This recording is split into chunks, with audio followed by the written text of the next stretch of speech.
ये जैम आपको कितना मतलब ऐसा लगा कि बहुत बड़ा एग्ज़ाम, या फिर बंदा ईमानदारी से कंसिस्टेंसी नॉर्मल मेहनत कर ले तो हो जाएगा? पेपर थोड़ा डिफ़िकल्ट था क्योंकि मैथ्स के क्वेश्चंस भी उन्होंने डाले थे ठीक है। एंड ये अनएक्सपेक्टेड था थोड़ा। जैसे सेमेस्टर ब्रेक आपका आता होगा, है ना? तो इस दौरान किस तरीके से अपनी जर्नी को कैसे खींचना चाहिए? मैंने समर्स में इंटर्नशिप भी करी थी। अच्छा। आईआईटी कानपुर में पढ़ने का भी टाइम निकाल लेती थी, तो वो आपको एक्सक्यूज़ नहीं देने चाहिए। किस तरीके की आपकी स्ट्रेटेजी रहती थी रिवीजन के लिए? यस सर, क्वेश्चंस के लिए तो DPPs and PYQs and test series enough है, बट कॉन्सेप्ट क्लैरिटी के लिए मैं कुछ बुक्स भी फॉलो कर रही थी। बुक्स कौन सी थी, है ना? कोई अगर करना चाहे और कोई बच्चा तैयारी शुरू कर रहा है जो बैच में आया है, उसको कुछ आप सलाह देना चाहोगे कि इस तरीके से आपको करना चाहिए? बस मैं ये बोलूँगी कि do not compare yourself with others बिल्कुल। And your journey is different, just be confident and keep struggling and keep working towards your goal. Hello नमस्कार जी, स्वागत है आप सभी लोगों का PW IIT jam CSR net YouTube channel पर। कैसे हैं आप सब लोग? आज मेरे साथ है Sohani Mehta, all India rank 58 इन्होंने स्कोर किया है IIT जैम में। स्टीफन कॉलेज में अभी दिल्ली यूनिवर्सिटी में ये पढ़ रही है, तो इनसे हम पूरी जर्नी के बारे में जानेंगे, कैसी इनकी IIT जैम 2025 की जर्नी रही। बहुत मजा आने वाला है, आराम से कंफर्टेबल होकर बातचीत करेंगे। सो हाय सोहानी, वेलकम। आप कैसे हो, कैसा फील हो रहा है अभी आपको? हेलो सर, बहुत अच्छा फील हो रहा है। तो अभी आपका स्टीफन में एग्ज़ाम ख़त्म हो गए या क्या चल रहा है? सर अभी 2 एग्ज़ाम बचे हैं 6 सेमेस्टर के, ठीक तो है। बस उसके बाद वो भी ख़त्म हो जाएगा। ठीक है, और आपकी रैंक 58 आई जी है, सर। तो कैसे प्रेफरेंस आपने क्या भरी है जैम में? सर मैंने फर्स्ट प्रेफरेंस IIT दिल्ली रखा है, अच्छा। क्योंकि दिल्ली मेरे घर के भी पास है एंड मैं 3 साल से दिल्ली रह रही हूँ, अच्छा, तो फर्स्ट प्रेफरेंस वो तो एंड वो मिल चुका है। मिल चुका है, तो हाँ फिर जी अब सर। आपने तो डन हो गया होगा यस पूरा। सर। ठीक है, और कैसी पूरी जर्नी कैसी रही, है ना? पहले आराम से जानेंगे आपको। पहले तो स्टीफन के बारे में थोड़ा सा जानते हैं ना। आप स्टीफन कॉलेज में, जो अपने आप में एक बहुत अच्छा कॉलेज है, तो वहाँ पर किस तरीके से आपकी एंट्री हुई? और सर स्टीफेंस के लिए मैंने CUET दिया था। ठीक है। हमारा 22 बैच था, जो कि फर्स्ट था जहाँ से CUET स्टार्ट हुआ था। ठीक है। तो हमने CUET दिया एंड देन उसके स्कोर के बेसिस पे स्टीफेंस मिल गया। अच्छा। एंड बहुत अच्छा कॉलेज है, ओह, डेफिनेटली। सोसाइटीज़ भी बहुत अच्छी हैं एंड बहुत कुछ एक्सप्लोर करने को भी मिलता है। हमने तो देखो बाहर से ही देखा है ना, बाहर से आके देखा है। और परसेंटेज होती थी हमारे टाइम पे, तो आई थिंक 99-98% के आसपास जाता था। तो स्टीफन का ट्राई किया था, बट पता था हमें कि होगा नहीं। और फिर जैसे ये सोसाइटीज़ वगैरह में आप पार्टिसिपेट करते थे? फर्स्ट सेकंड ईयर्स में वॉलंटियर किया था, बट थर्ड ईयर में प्रिपरेशन करी थी, तो इतना टाइम नहीं मिल पाया सोसाइटीज़ में। अच्छा। और खुद वहाँ के एकेडमिक्स का बर्डन होता है कुछ? एकेडमिक्स का होता ही है, लैब्स होती हैं, तो उसमें सारा टाइम जाता है, पूरा सेमेस्टर एंड लेक्चर्स होते हैं, तो वो सब अटेंड करने पड़ते हैं बिकॉज अटेंडेंस चाहिए होती है। अटेंडेंस, हाँ जी, हाँ जी। अच्छा, जैम के बारे में आपको कब पता लगा था और किस तरीके से आपने सोचा? पहला मतलब क्या अंदर जाने पे, स्टीफन जाने के बाद ही तब डिसाइड हो गया था कि जैम देना है? मैंने JEE एग्ज़ाम दिया था। ठीक है। तो वो मेरा मेंस हो गया था, ठीक है। बट एडवांस नहीं हुआ था। ठीक है। तो लेकिन मुझे केमिस्ट्री में बहुत इंटरेस्ट था, तो DU में मैंने स्टीफेंस में ले लिया। हाँ, उसके केमिस्ट्री बाद ऑनर्स मुझे होगा केमिस्ट्री आपका। अच्छा। ऑनर्स। उससे पहले भी मुझे आइडिया था कि IIT जैम होता है, मास्टर्स के लिए होता है। अच्छा। उसके लिए मास्टर्स करने के लिए IIT जा सकते हैं। तो मुझे फर्स्ट ईयर में ही पता चल गया था एंड मेरा यही माइंडसेट था कि मुझे इसके लिए प्रिपेयर करना है। ठीक है। तो फिर सेकेंड ईयर से मैंने अच्छे से बैच लेके PW का साकार प्रो लेके अच्छे से तैयारी करी, सारे लेक्चर्स देखे एंड देन जो भी DPPs सब वो किया एंड देन हो गया। और मतलब जो आपने तो कंप्लीट पूरा बैच लिया होगा, है ना? और हाँ वो जी। तो अगर टाइमली बच्चा ले तो इतना ज़्यादा हेक्टिक भी नहीं होता है ना। हाँ। उसके भी आई थिंक 1 लेक्चर 2 लेक्चर शुरू में तो इतने आते हैं, हाँ तो जी। वो आराम से कॉलेज के साथ मैनेज हो गया था। हाँ जी, मैंने 4th सेमेस्टर में एक बैच लिया था। ठीक है। फिर आई थिंक वो खत्म हो गया था उसका वैलिडिटी, तो मैंने 5th सेमेस्टर में दोबारा एक बैच लिया था, प्रो अच्छा। वाला। ठीक है, प्रो तो कंप्लीट हो गया हाँ, फिर। तो मेरा लाइक हर दिन कम ही लेक्चर्स आते थे, तो मैं एक एक करके देखती रहती थी। मेनली मैंने खजाना से रिकॉर्डेड लेक्चर सारे देख हाँ, लिए वो थे, बहुत यूजफुल बिकॉज वो रहता है। बहुत हेल्पफुल होते हैं एंड फिर मैं बाद में उसके DPPs टाइम मिलता तो वो भी कर लेती थी। एंड में तो मैंने सारे DPPs प्रिंट करा के उनके क्वेश्चन अच्छा, सॉल्व किए थे। प्रिंट भी कराई थी हाँ आपने? जी। देखो भाई, है ना? ऑलमोस्ट जो इम्पोर्टेंट चैप्टर्स थे उनके करवा के। ये पूरी जानेंगे ना, पूरी बातचीत जानेंगे क्या क्या अलग किया है, बट आप छोटा छोटा सुनते जाओ, है ना। जैसे आपने रिकॉर्डिंग देखा था, लाइव देखा था? रिकॉर्डेड। अच्छा, आप खजाना में देखते थे, तो उसमें भी कई बार हम डाउट्स बच्चों के लेते थे, तो उसमें बच्चे बहुत यूजुअली कि सर डीपीपी करूं या ना करूं, और डीपीपी ऐसी हो रही है। तो जो चीजें आपको मिल रही है और जो चीजें बताई जा रही है वो ऑप्शनल नहीं है ना। कई बच्चा ऐसा सोचता है कि लेक्चर लेना ही पार्ट है, बाकी चीज रिवीजन हो गया, डीपीपी ये ऑप्शनल है। ये ऑप्शनल नहीं है भैया, ये मैंडेटरी है, करना पड़ेगा सभी लोगों को। और जैसे सेमेस्टर ब्रेक आपका आता होगा, है ना, जैसे अभी सेमेस्टर ब्रेक होगा किसी बच्चों का, तो इस दौरान किस तरीके से अपनी जर्नी को कैसे खींचना चाहिए, क्योंकि उससे पहले एग्जाम हुए, एग्जाम में बहुत लंबा ब्रेक लग जाता है, तो इस टाइम में कैसे आपने थोड़ा मतलब आगे के लिए कोप अप किया, किस तरीके से हुआ? लास्ट ईयर मैंने समर्स में इंटर्नशिप भी करी थी। अच्छा। आईआईटी कानपुर में। अरे वाह। तो वहाँ पे भी लाइक इतना हैक्टिक नहीं होता था, सुबह जाओ शाम को आओ, तो उसके बाद भी घूमने का टाइम भी मिल जाता था, एंड मैं पढ़ने का भी टाइम निकाल लेती थी। तो वो आपको एक्सक्यूज नहीं देने चाहिए। कहीं भी हो, एक दिन में एटलीस्ट 2 लेक्चर्स तो निकाल ही जा सकते हैं। बिल्कुल बिल्कुल।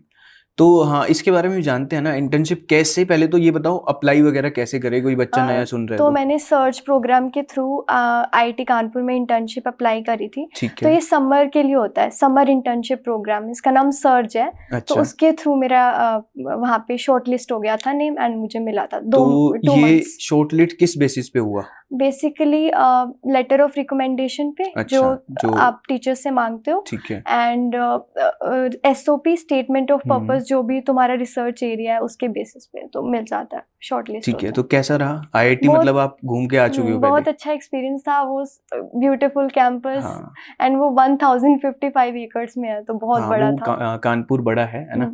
और आपको फिर वहाँ पे पूरा हॉस्टल वगैरह भी मिला होगा? हॉस्टल मिला था, वो भी एक्सपीरियंस। तो फिर कानपुर, और मतलब अब जैसे आपकी 58 रैंक आई थी, और जनरल में बॉम्बे के अलावा आई थिंक सब कुछ आपको मिल सकता है, तो फिर दिल्ली किस उस बच्चा की बस घर के पास है? हाँ, एंड मैं बहुत यहाँ पे सेटल भी हो गई हूँ। हाँ ठीक है। हाँ, ये रहता है ना।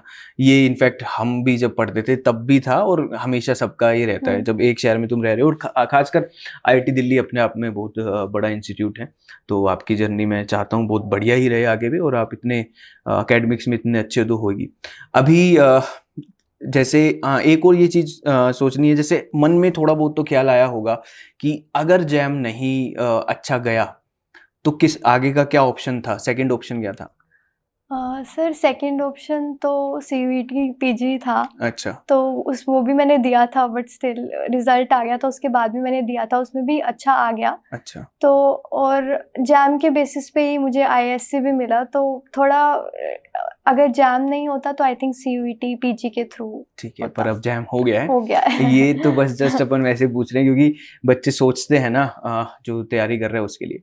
और जैसे आप बैच में थे, है ना, तो बैच में सारे लेक्चर आप रिकॉर्डिंग में देखते थे, तो कुछ मतलब कुछ भी आपको ऐसा लगता था कि ये डाउट मेरा रह ना जाए, है ना, कि बच्चा जैसे रिकॉर्डिंग में देखना शुरू करने से पहले ये सोचता है कि मेरा डाउट आ गया तो क्लियर कैसे हुआ? तो डाउट कैसे होते थे फिर आपके मैनेज, अगर रिकॉर्डिंग में आप देख रहे हो तो अगर हम लेक्चर्स देख रहे हैं, एक बार डाउट भी आ जाता है, दूसरी बार तो आई थिंक वो क्लियर हो जाता था। एंड मैं को काफ़ी बुक्स भी फॉलो कर रही थी साथ साथ कॉन्सेप्ट क्लैरिटी के लिए। क्वेश्चंस के लिए तो DPPs and PYQs and test series enough है, बट कॉन्सेप्ट क्लैरिटी के लिए मैं कुछ बुक्स भी फॉलो कर रही थी। तो आई थिंक उससे एंड लेक्चर को दोबारा देखने से भी काफ़ी कुछ क्लियर हो जाता है। बुक्स कौन सी थी, है ना, कोई अगर करना चाहे तो बेसिकली मैंने बैचलर्स के लिए फॉलो करी थी बुक्स, सेमेस्टर एग्जाम्स के लिए जो भी टीचर्स रिकमेंड करते थे। ठीक है। तो इनऑर्गेनिक के लिए जैसे श्राइवर एंड एटकिंस हो गया, और जेडीली हो गया।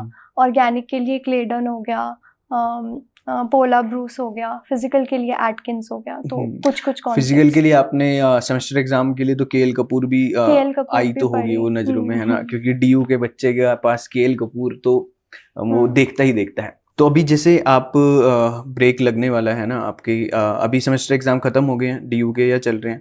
अभी 2 बचे हैं बस। 2 बचे हैं। तो ये 2 खत्म होंगे, इसके बाद तो मतलब गोल्डन पीरियड शुरू होने वाला है। मतलब एक तो सेमेस्टर एग्जाम का बोझ उतर गया, सामने आईटी एकदम गेट खोले खड़ी हुई है, तो क्या प्लान है अभी 2 महीना क्या करने अभी का? तो घर जाना है। ठीक है, घर जाओ आराम से। और जैम की जो जर्नी आपने पूरी ये करी है, ठीक है, इसमें एक-एक चीज़ हम शुरू से जानते हैं, जैसे सब्जेक्ट वाइज़ अब थोड़ा-सा बात करते हैं, है ना? कि इनऑर्गेनिक केमिस्ट्री, जैसे मैंने इनऑर्गेनिक केमिस्ट्री मैंने पढ़ाई है, ऑर्गेनिक केमिस्ट्री आपको अनु मैम और मेघा मैम ने पढ़ाई होगी, फिजिकल केमिस्ट्री जैन सर ने। तो पर्टिकुलर चैप्टर को, पर्टिकुलर सब्जेक्ट को अलग-अलग तरीके से हैंडल किया, या फिर क्या आपका स्ट्रॉन्ग था, क्या वीक था? सर फिजिकल एंड इनऑर्गेनिक में तो इतनी प्रॉब्लम नहीं आती थी, लेक्चर्स देख के एंड देन क्वेश्चन प्रैक्टिस पे ज़्यादा फोकस करना पड़ता ठीक था है। उसके लिए। बट ऑर्गेनिक में सब चीज़ें बिकॉज कनेक्टेड होती हैं, रिएक्शन मैकेनिज्म, नेम रिएक्शंस, तो उसके लिए एक्स्ट्रा स्ट्रगल भी करना पड़ता था। मतलब एक लेक्चर को मतलब बार बार सेकेंड टाइम नोट्स बना के देखना पड़ता था, थर्ड टाइम रिविजन करके फिर ही नेक्स्ट पे जाना पड़ता था, ऑर्गेनिक क्योंकि उसके बाद नहीं तो समझ नहीं आता था। हाँ। तो मैंने अविनाश सर के काफ़ी लेक्चर्स देखे थे अच्छा। खजाना पे, तो ठीक है। अनु मैम के भी देखे थे, तो उससे लाइक लेक्चर्स देखने से हो गया था एंड देन डीपीपीएस करने से हो गया था। ठीक है। और कभी रिवीजन में आपको किस तरीके की आपकी स्ट्रेटेजी रहती थी कि रिवीजन के लिए? यस सर, सो इनऑर्गेनिक के मोस्टली आपके लेक्चर्स मैंने देखे थे एंड उसके लिए रिवीजन के लिए एंड में शॉर्ट नोट्स बना लेती थी मैं।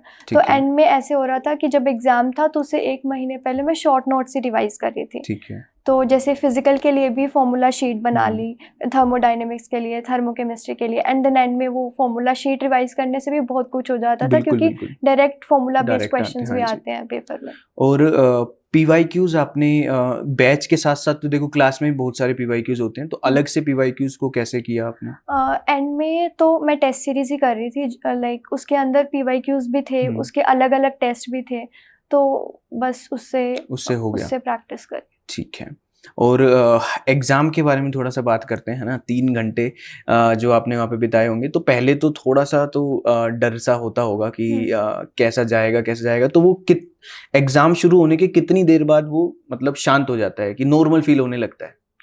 तो इसके लिए हमें ज़्यादा से ज़्यादा टेस्ट देने चाहिए। हाँ, ये तो है ही। बिकॉज़ फिर हम यूज्ड टू हो जाते हैं उस टाइम बाउंड प्रैक्टिस के लिए, और फिर आई थिंक जब हम बहुत सारे टेस्ट दे देते हैं तो हमें एग्ज़ाम में कोई प्रॉब्लम नहीं आती। तो एग्ज़ाम आप अकेले ही गए थे देने या फैमिली से कोई साथ था? मैं अकेले। अच्छा, दिल्ली थे तो जाते वक्त तो थोड़ी धक-धक हो रही होगी? हुआ था, बट फिर फ्रेंड्स भी थे साथ में, उन्होंने भी दिया तो हो गया था मतलब बेसिकली होता ये है कि हम जाते वक्त मेरे साथ भी ऐसा हुआ था। मैं मेट्रो में जा रहा था और मुझे एक तो फैमिली के फोन आते हैं कि अच्छा हो जाएगा, अच्छा हो जाएगा। हालांकि वो हेल्प ही कर रहे होते हैं, बट एक प्रेशर क्रिएट हो रहा होता है कि यार सब लोग ना एकदम नजरें लगाए बैठे हुए हैं कि कैसा जाएगा। तो उससे लेकर वो प्रेशर इतना सारा हो रहा था, बट एग्जाम में जब बैठा तो 5-10 मिनट बाद आई थिंक ऐसा लगता है कि घर पे ही जो सोल्व कर रहे हो वैसे ही कर रहे हो। तो वो फीलिंग अच्छी है ना? और 3 घंटे क्या आपको कम पड़े?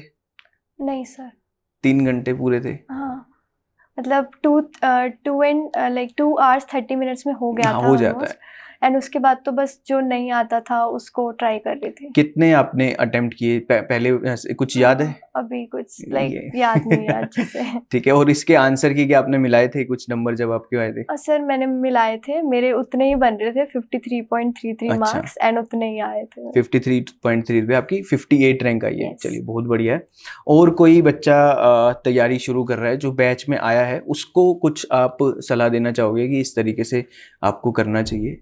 सो स्ट्रैटेजी तो यही होती है कि हमें लेक्चर्स पूरे देखने चाहिए पहले, एंड देन डीपीपी सॉल्व करनी चाहिए, और एंड में रिविजन एंड पीवाईक्यूज।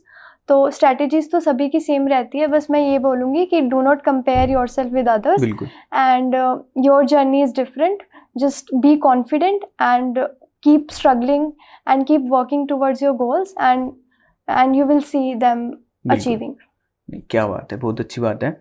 और अच्छे से करते रहो भाई। जो लोग भी जिस भी बैच में है, जो सकार प्रो में है, 1 में है, 2.0 में, आगे अभी और आने वाला है, आपको बस इनिशिएट करना है और जर्नी अपने आप चल पड़ती है। वो आईआईटी कानपुर में इंटर्नशिप करने गए हैं और फिर भी कह रहे हैं कि समय था। देखो 24 घंटे बड़े होते हैं अगर उसको ढंग से यूटिलाइज किया जाए। आपका आई थिंक डीयू में तो वैसे पर डे भी बहुत हेक्टिक रहता होगा। लैब कितने बजे तक होती थी आपकी lab? Almost like in 1 week 3 days lab होती थी, तो 4 hours, कभी कभी 2 hours। और उन दिन क्लासेस भी होती थी? उन दिन क्लासेस भी होती थी, तो ऑलमोस्ट 5 o'clock तक हो जाता था। अच्छा। 8 to 5। तो फिर उस दिन पढ़ाई तो करते होगे थोड़ी बहुत तो? हाँ थोड़ी बहुत, बट कभी कभी 2 o'clock अगर खत्म हो जाती थी तो देन ज्यादा यूटिलाइज हो जाता था टाइम। अच्छा, ये बताओ, जैसे ये जैम आपको कितना मतलब ऐसा लगा कि बहुत बड़ा एग्जाम, या फिर बंदा ईमानदारी से कंसिस्टेंसी नॉर्मल मेहनत कर ले तो हो जाएगा? इतना टफ एग्जाम नहीं है जैसे हम 12th में करते हैं JEE वगैरह के लिए, उससे तो नहीं है। एंड अच्छे से करने से हो जाएगा। गलतियां मतलब थोड़ा सा आपकी सिली मिस्टेक्स होती थी टेस्ट में? सिली मिस्टेक्स बहुत हुई हैं टेस्ट में, कभी कभी नंबर भी कम आते थे। उसमें तो फिर क्या डिमोटिवेट फील होता उससे थोड़ा होता था, बट फिर उसे एनालाइज करके कि हाँ ये मैंने फॉर्मूला गलत कर दिया, यहाँ पे कुछ सही नहीं हुआ, कॉन्सेप्ट याद नहीं था, तो उससे हो जाता है। मतलब एग्जाम में भी कुछ हुआ? एग्जाम में भी काफी कुछ हुआ। एक स्टीरियो आइसोमर वाला क्वेश्चन था, एंड उसमें मतलब नंबर ऑफ स्टीरियो आइसोमर्स करके कुछ पूछा था, तो उसका लाइक बहुत इजी था वो, मुझे एग्जाम के बाद आके पता चल गया था इसका आंसर 2 आएगा। गेट पे पता लग गया होगा, बाहर निकलती है। बट वहाँ पे सिली मिस्टेक की वजह से गलत कर दिया। ऐसे मेरे साथ भी ऐसा होता है, एक क्वेश्चन था कोई, मुझे लग रहा भाई ये बहुत खतरनाक है, इससे बचना चाहिए। अब मेरा पहला थॉट प्रोसेस ही उस क्वेश्चन के लिए ये बन गया था, इससे बचना चाहिए थे। जैसे ही पेपर सबमिट किया, वो भीड़ में जब बाहर आ रहे होते थे ना, तो ऐसा लगता था ये यार ये लैब में जर्नल बात वाली छोटी सी बात थी। तो ये तो होता है, और इस चीज को मान लो कि 1-2 चीज गलत होगी, है ना। जैसे पेपर जब आउट हुआ था तो बच्चे बहुत ऐसा हुआ हो गया था कि बहुत डिफिकल्ट आ गया। तो आपको लगा था पेपर डिफिकल्ट? पेपर थोड़ा डिफिकल्ट था क्योंकि मैथ्स के क्वेश्चंस भी उन्होंने डाले थे एंड ये अनएक्सपेक्टेड था थोड़ा।